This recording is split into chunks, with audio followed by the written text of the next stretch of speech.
what is a person's fundamental self, and what choices are we making about what we're told about ourselves that take us closer to that or further away from that, I think is one of many, many fascinating questions that are raised by these books. This is the Listening Books Podcast. I'm Jessica Stone, and today's guest is Polly Lee, an award-winning actress and narrator of over 200 fiction and non-fiction books. She's also narrated over 200 romance novels under the name Ashford McNab. Raised in the UK, she's lived in the US now for 25 years, working equally in both her British and American dialects. Today, she tells us about some of the books that have stuck with her, including Soman Chainani's School for Good and Evil series, and the voices she would have done differently if she'd known how the series would play out. Polly, thank you so much for joining me. Let's start with your origin story. Not your origin story as a villain, but your origin story as an audiobook narrator and how you came to this. Of course. I kind of fell into it, if you can fall very slowly, as a long game, in that I was just finishing at drama school here in New York City. And I did my first ever professional job. And at the very end of the job, I fell off the stage and broke my foot. And therefore was not able to go back to my waitressing job that I'd had all the way through drama school. And so kind of reached out to all of my friends asking if they knew of anything that I could do that was sedentary. I needed to do it because the workers' comp package was not phenomenal. And I had a friend that directed and engineered audiobooks for a company here in New York. And he said, if you want, I could get you a proofreading job, which at the time consisted of him bringing stacks of cassette tapes to my house. And I would listen to them on my Walkman and read along with the copy. And I just had to make sure that everything that was in the manuscript had made it to the tape and that there were no extraneous noises or editorial issues.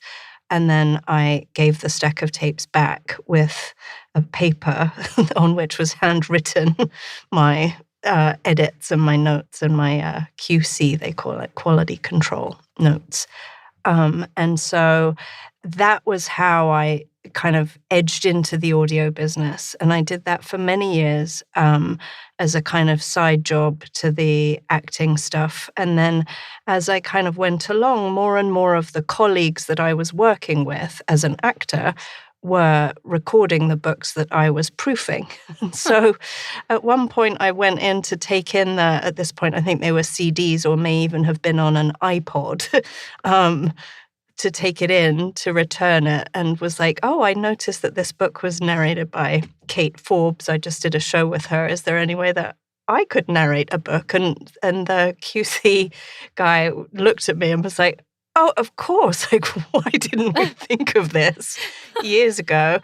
And so they invited me to do a couple of books. I think the first book I narrated was a kid's book about global warming that I had to narrate in an American accent. And that's the origin story. From there, I kind of never looked back. I very quickly got into, kind of got in on the ground floor with Audible before they were the mega giant that they are now, and that's kind of birthed my Regency romance career, which has been my bread and butter really ever since. And that is the origin of both Polly Lee, narrator, and Ashford McNab, narrator. So you did literally fall into it. Fell into it very slowly. Yes, that was a long fall, actually. I mean, I am kind of astonished that it took you so long to think, why would I just proof the audiobooks? Why wouldn't I just do them? So bizarre. I mean, how many years was it that you were doing that? I mean, I want to say a good maybe 10 to 15 years. No. Maybe 10 years Polly. Years of solid proofing. I know. So bizarre. And it's bizarre because my mum is an author. And so you'd have thought that it would have, come up earlier. But yeah, it never occurred to me. But we joke, my mum jokes with me that she started it all because when I was in secondary school, I rebelled. My only ever successful rebellion was to stop reading for pleasure. I told my mum that I wasn't going to read any books that weren't academic books. And she said, I will pay you to read books. And she did. And here we are, being paid to read books. So she set me up for this job that took me ages to come to terms with. But I think, honestly, it took a while just because I was very lucky to be a very prolific theatre actor when I first came out of drama school after the broken foot incident. And so I was traveling a lot. So I wasn't able to be in town very often. And audiobooks at that time you had to be present for. You couldn't kind of do it in your closet like you can now. That's a post-lockdown change in the industry that is fantastic because you can I can take my booth with me now, which is nice. But yeah, at the time you definitely had to be in New York to record an audiobook in New York. And when you record on your own, when you record at home, do you self-direct?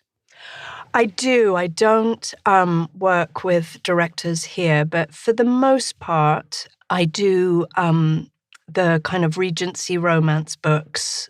And I always find it hard to figure out how to say this without belittling the genre.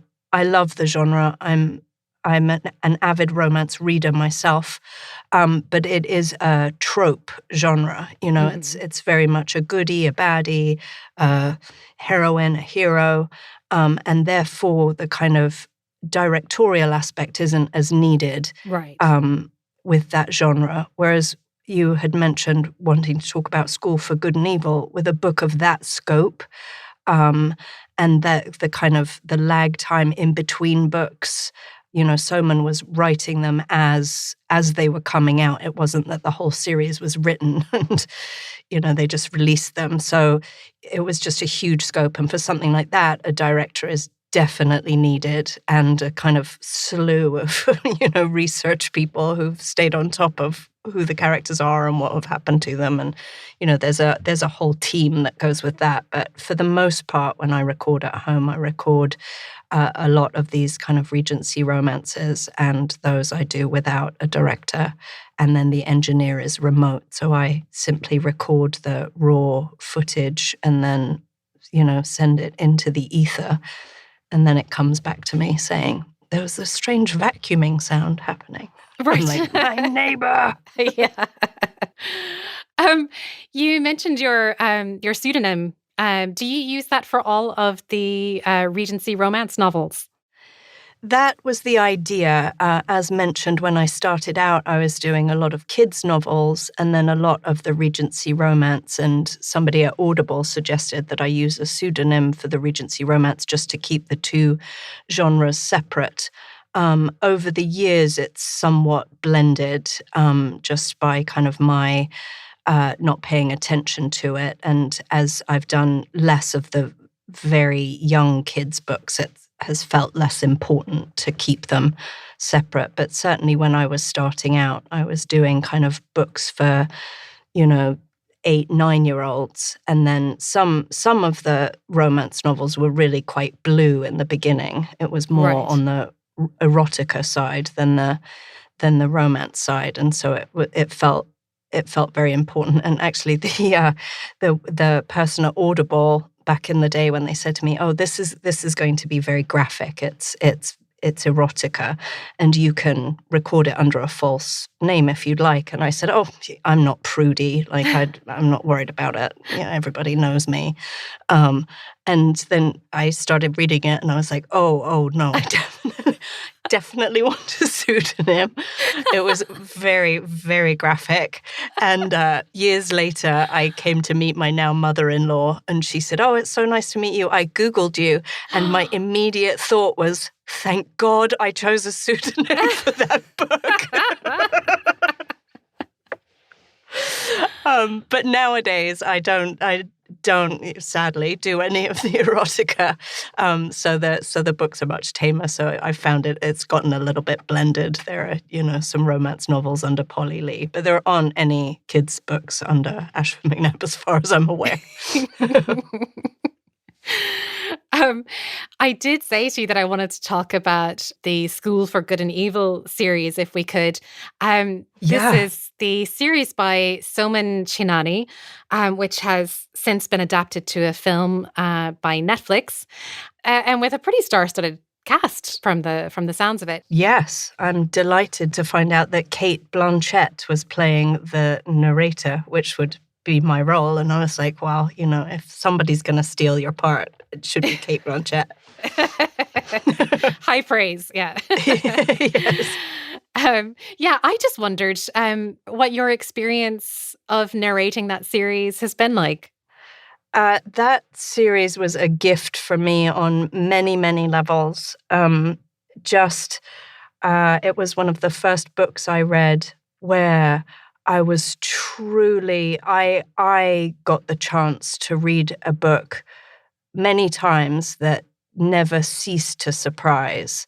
So I feel like it, for me, kind of raised the bar on what YA literature could be in terms of the kind of thematic content, as well as just the kind of Soman's dexterous use of prose. I was just really kind of blown away by the high quality. And certainly that first book I felt like should be a must-read for everyone. I felt like it really played with the genre of fairy tale in a fascinating way. And then, the first book is about kind of what is good and what is evil. And I found it to be a very complex conversation that Soman was having in that book, and then went on to have around other themes in the later books, but truly gripping. And at the time, I don't think he, and certainly not I, knew that it was going to become such a beloved series, but also such a huge series, that by the end it was epic. And so, I made vocal choices for that first book that I perhaps wouldn't have made if I'd have known that I was going to be still working on it 10 years later. Okay, that's interesting. I'd love for you to say more about that. Which voices? Well, there was one of the gnomes that ran the underground has a very kind of gravelly, kind of Yoda wannabe voice, and unsustainable. And I feel like there were many times that I was like, oh no, it's the gnome. I don't know if I've got this in me today. And then it was Soman's book in cahoots with another romance that I was reading at the time, that I decided there was a subsidiary character in Soman's book. She's called Kiko. And because she didn't say much in the first book, I gave her a lisp. Oh, and then in a later book, she had a lot to say. And I was like, oh God, that was such a bad choice. But, Soman's fans rightly are ardent, and it was discussed with the publisher and with Soman, like, do we just drop the lisp? Do we keep how is this going to work? And we all decided that obviously you keep the lisp. It was integral to her selfhood. And so, we just kind of tried to smooth it out a bit and make it less comedic and more realistic. That, the setup of her character in the first book was such that it was just to give her a different sound than a lot of the people that she was speaking to. So we honored that thrust. I'm just like, she's just going to sound a little different. By the time I got to the last book, Soman had his assistant kind of send me a spreadsheet which broke down very clearly like what book the character had been in before, whether they were a kind of featured part or just a kind of side part, and I think there were kind of over 160 voices by the end of the series. Wow. And that includes kind of, in the A World of No Princes book, the fact that women became men and men became women, girls became boys, boys became girls. And then there were some non-binary folks in there too, that their voices, in audio, you only have the vocal change to denote some of those things. And in our time, how do you do that without implying, well, all men have deep voices and all women have light voices? And, from the very beginning, I was interested in the fact that Agatha probably had a more grounded voice, Mm-hmm. and the other characters. So it's a game of, who speaks to who for how long, the content of what they're saying, the quality of their character, and then, what kind of a role they play in terms of plot and story, as to whether they speak fast or slow, high pitch or low pitch, what's the thrust of what they're trying to say over the whole book. And then obviously with School for Good and Evil, over the whole series, that Agatha and Sophie go through so much together. And so is it interesting or just confusing to have them switch voices as they switch parts, and we decided confusing. So we need to, keep Agatha, say that the voice of Agatha says nothing about whether she's good or evil. The voice of Sophie only says something about her being evil when she's truly leaning into her evil self, when she becomes the kind of shrewish old lady. What quality does that have, and can it still be linked to her original quality? And what is beautiful about seeing the Netflix film is that they too are asking those questions and kind of parsing that like what is a person's fundamental self, and what choices are we making about what we're told about ourselves that take us closer to that or further away from that. I think is one of many, many fascinating questions that are raised by these books. There's a little song that Agatha's mother sings about the School for Good and Evil in the early on in the first book. And as I was listening to you sing it, I was thinking, did she have to make up the tune, or did the author or the director suggest a sort of tune? What happens in that scenario? I made up that tune. I made up that tune. You have to be very careful with songs, and in general, in audiobooks, the rule is that you don't sing songs because you want to be careful not to inadvertently take somebody else's IP or consciously use someone else's IP without paying for it. And so they were very clear that I could not use any kind of a tune that would, sound like another tune.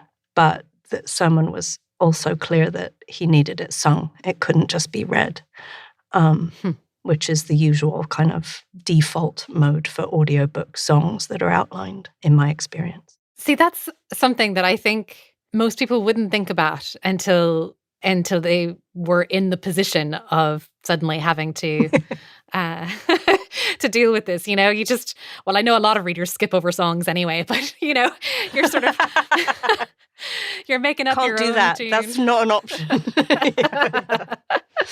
Yeah, but the beauty of it being recorded, of course, is that it could be played back to you the next time. When you're like, oh God, I don't know what I did for this. I just made something up on the spot. They'll be like, okay, well, let's listen to it. You'd mentioned how challenging the gnome was to voice, particularly when that part was expanded. Were there any characters that were particularly fun to voice? I think Tedros was particularly fun because he's such a trope, right? And so it was like, what is just a swashbuckling prince voice? And, what is the most appealing kind of male-sounding sound I can make to make everybody swoon while they're listening? And then, as he goes on his journey, finding some gravitas in that and finding some actual, that when he's introduced, he's such a kind of cartoon of a hero. And then to kind of, as we come to know him and understand what makes him tick, how to add in a layer of believable nuance to his character was super fun to do. But honestly, in School for Good and Evil, all the voices are so fun because, as I say, I come from an acting background.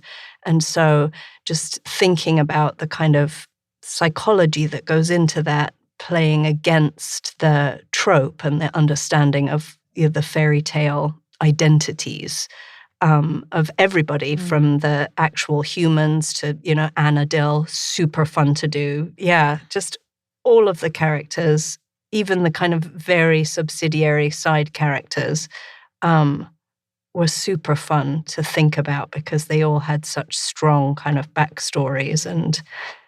And the teachers, like, I remember being very sure that Dovey should have a kind of Disney fairy tale godmother feel to her, that she was very gentle and kind. And, kind of I was thinking about Angela Lansbury and Sleeping Beauty and, those kind of inspirations.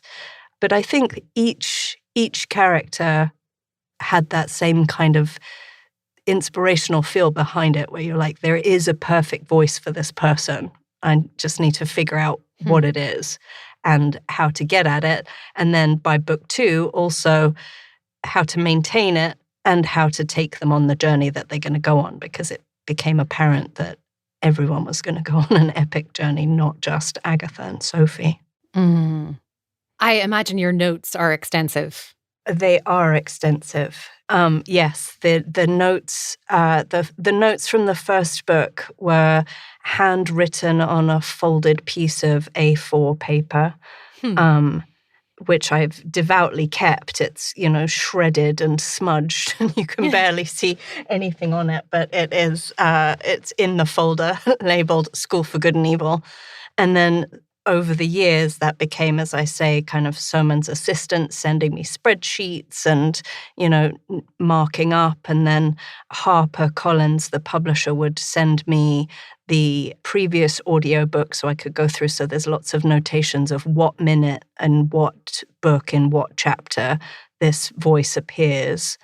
And, and so all that is kind of annotated on these epic spreadsheets and little clues. Oh, in book 1, he had a slightly gravelly sound, but when he becomes a woman in book 2, the gravel stays, but the pitch rises. Things like that. Wow. You're just like, this way madness lies. Yes. Yeah. I mean, it's hard enough with that many characters to keep the voices straight when their voices stay the same, but when they're actually changing because of plot lines and whatever, that just adds such complexity. I can't imagine. Yeah. And I will say one more thing about the School for Good and Evil books. It took up, I want to say, kind of 10 years of my life from the first one to the last one that I narrated. And I feel like I learned a lot in that time about kind of personal identity politics and, the world changed as the books came out, it felt like. Oh, wow. And so I feel like, I got the gift of kind of learning about it and parsing it and getting to put some kind of practical things in. But I did change some voices as a result. There was a South Asian character in the first book that I kind of did a South Asian accent that by the third book I was saying to Soman, like, I can't do this anymore. I've learned so much more about the way race plays out in the world. I think I would either, go back and re-record her lines from the first book, or I just need to change the vocal choice I made. And Soman was 100% behind that and was like, change the voice now that you know what you know. So, I just want to put that out there that while Kiko's lisp stayed consistent, there were some other vocal choices that I changed as a result of things that I learned as I was doing the series. And I think that's important, that kind of flexibility. And I was really grateful for Harper and Soman to kind of be with me on that journey, to walk that path with me. I hope you're enjoying this conversation with Polly Lee. Let me just take a minute to tell you that voting is now open for the Listening Books Members' Choice Award. Have your say and cast your vote on the best audiobook of 2023. Visit our website before the 30th of November to vote. You'll find the Members' Choice Award in the Extra section of our website. I'll leave a direct link in the show notes to make it easy. Stephen Fry will announce the winner in January. You do need to be a member to vote, but you'll be glad to know that joining is easy. You can find more information on our website, www.listening-books.org.uk. Well, at the moment, I'm narrating a book called, I'm not even sure if I'm allowed to say it out loud, but it's called For F***'s Sake, and it's about swearing. So I'm having a lot of fun here in the booth. There are some very hilarious moments. It's a very academic philosophy book about why we need swearing as a society, but interpolated with lots of swearing, which I have a terrible potty mouth, so I'm enjoying getting it all out in the booth. Really relish every one of them. Exactly. Like, did I lean in a little too hard on that one? Have you done every genre that exists now?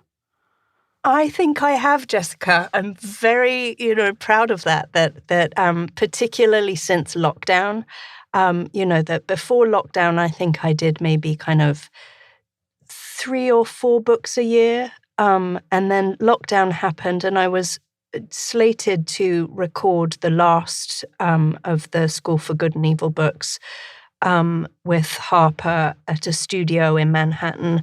And lockdown happened and Soman called me and said, they're going to have to recast you for the last book because they need someone that has a home studio. And I said, I have one. Oh. At the time, I did not. I had oddly asked for a Christmas present for a microphone and a computer because I could see that was the way the business was going.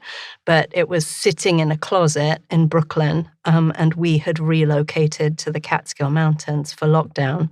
And I got off that phone call with Soman and said to my partner, you have to drive to Manhattan and get that computer and microphone out of the top of my closet and then figure out how to work it and get back here and set it up and tell me how to work it. And he, bless him, did all of that. He kind of rushed down here, picked up the stuff, got back, set it up for me, was like, I think this is how it works, kind of just in time to send them a sample to be like, look, I have a home studio. I know exactly what I'm doing. Never did a home studio come together so quickly. Exactly. And thank goodness I'd asked for the equipment for Christmas because everybody was rushing to buy studio equipment, not just for audiobooks, but for voiceover in general, as soon as kind of theaters and movie and TV shut down. All actors kind of moved into the voiceover world.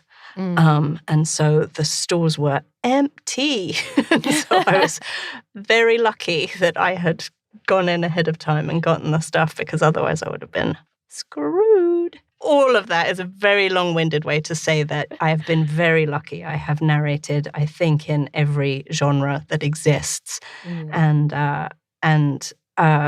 every single, I can say, hand on my heart, I have yet to narrate a book that I'm like, that was awful. I never, ever, ever want to do that again. That just every book that I've had the pleasure of reading has given me great pleasure and taught me something. And I hope has done the same for the people that get to read/listen. That's a wonderful thing to be able to say. I sort of suspect that when you have read the volume of audiobooks or narrated the volume of audiobooks that you've done, that maybe not all of them stay in the memory as well, particularly maybe in certain genres, even if we love them, that they can kind of merge together. Definitely. But I wonder if there are any that have had real staying power that have been unforgettable for you. Definitely.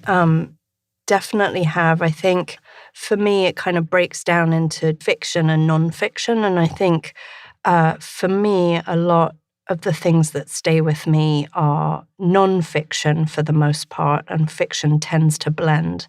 But in the fiction department, I read, I think probably at the end of last year, or maybe the beginning of this year, I read this fantastic YA book called A Place to Hang the Moon. It's a beautiful book. It's about these kids who were displaced during World War II and orphaned ultimately, and them kind of trying to find love and a family. And it's just really a very moving book. And I think it stayed with me because I had just adopted my daughter. And so I was, thinking about the kind of trauma that adoption involves, even at the infant level, which is what my daughter was. And, just how many people are displaced by wars and, the Ukraine thing that's going on, and just the effect on just people living their lives. And this book really manages to get at that and what it is to feel displaced and to be looking for love. It's called A Place to Hang the Moon, and it is by Kate Albus, Albus. So that's my fiction, stuck with me. I cannot recommend it highly enough. And then nonfiction, I've been having this wonderful year of narrating a lot of kind of books about how to manage various different aspects of neurodiversity. And one in particular was about, it's a bit of a buzzy topic at the moment, but being diagnosed with ADHD in middle age. And apparently many girls do not get diagnosed with ADHD in the same numbers that boys do, because the way that neurodiversity presents in classrooms is less disruptive in women than it is in men, boys and girls. So many girls kind of struggle through schooling with ADHD, and only just now, they for years and years thought it was a childhood disease that you kind of grew out of, and they're realizing that no, you don't grow out of it. Most people historically have just learned to handle themselves. And so there's this slew of women in particular that are being diagnosed in middle age with ADHD, and an English sufferer, neurodivergent woman, has written this book, and it was just mind-blowing, and just seeing the kind of effect of ADHD on a person's life through her telling of, all the various aspects. And then kind of at the end of it, coming to understand how it's also kind of positive for the people that have this particular neurodivergency. And if they can learn to live within it, how it really enhances our world. Again, back to diversity, right? It makes the world a better place to have all kinds of people in it. And it's not necessarily beneficial to try and make the world a monolith. Right. What was the name of the book again? It is called Better Late Than Never: Understand, Survive and Thrive, Midlife ADHD Diagnosis. And it's by Emma Mahony, is the ADHD neurodivergent person, and Sari Solden is the medic that she's written it with. Better Late Than Never. Phenomenal read. Fascinating. It does sound fascinating, and I'm making a note of it myself to have a read. And you would definitely spend the whole book diagnosing your family and friends. That was definitely my experience. I was like, oh my God, I have to email this person immediately and tell them they probably have ADHD. Yeah, I imagine there might be a bit of self-diagnosis in there as well. Definitely. Polly, thank you so much for making time for this conversation today. I've really enjoyed all the insight you've given us into your life and craft of audiobook narration, and really appreciate the book recommendations too. Thank you so much. I've greatly enjoyed speaking with you. And thank you for listening. Do let us know if you're enjoying this series. You can find us in the usual places on social media. We're at Listening Books. And if you have the time to leave a review, whether on Apple Podcasts or your favourite podcast player, we're always grateful. I know it isn't always straightforward where and how to leave a review, so we really do appreciate the effort, and it seems to help others find us. Next week, I'll be back with actor and narrator Jane McDowell, who voiced the enormously popular Dr. Ruth Galloway series.